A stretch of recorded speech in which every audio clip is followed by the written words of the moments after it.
last year, so, but yeah, I mean, I grew up watching Wisconsin, so I'm excited to go back. Hopefully, I have a lot of family there and stuff, so yeah. Thanks, sir. Appreciate it. What have you seen from AJ's development, just as not only as a playmaker, but just as a player in total, like as a floor general, I guess? He's done a really good job.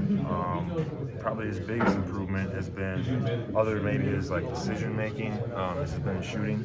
I mean, there was times before where teams were, they were going under every ball screen, playing him at the Big Ten logo, but he can't anymore because he's able to step in there, make a pull-up jumper. He had a couple threes tonight, I think. So that's been probably his biggest improvement, and shooting from the free throw line.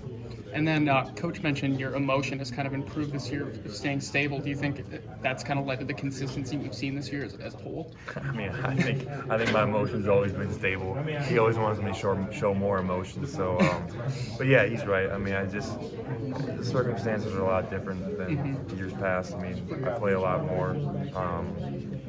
I think I've carved a pretty good role with this team, and I'm not afraid to take shots. I'm not afraid to miss shots and whatnot. So able to get in the rhythm of the games a lot more. So I know what he means by that, but I think it's just been, I have a bad game like this. It could have affected me a lot more in years past. But I'm not worried about missing shots or whatever. I mean, we just had an awesome win against Michigan. So I mean, there's got to move on to the next one. Does your mindset kind of shift maybe when you have not so good of a shooting night to maybe, hey, let's dish the ball a bit more, or do you still have the same mindset throughout the whole game? Changed. It might have in years past, but I mean, I can shoot the ball. I know I can. I put in tons of work in the off season. Have a bad shooting night like that. Maybe I'm not forcing one as I might have before, but if I'm open, I'm going to keep shooting. You maybe have been answered this before, but just talk about as a big, you and Marty and Jackson and Cooper talking about leading up to this game and preparing for defending Hunter Dickinson. What went into that, and what did you guys bring into this game? Extra maybe. I mean, it was gonna be. I mean, we were gonna double him a little bit. We didn't do it all the time, but obviously, a guy like that, you gotta try to limit his post touches.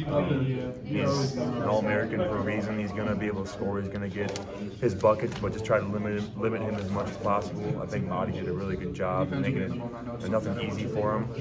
If we can get him to face up 10, 15 feet outside the paint, that's probably our best defense right there. But when he gets a deep seal every time, he's tough to defend. So we just try to push him out as much as we can. And those three guys, including Carson Cooper and Malik, who guarded him a little bit, did a really good job. So, I think he still ended up with 15 or 18, something like that.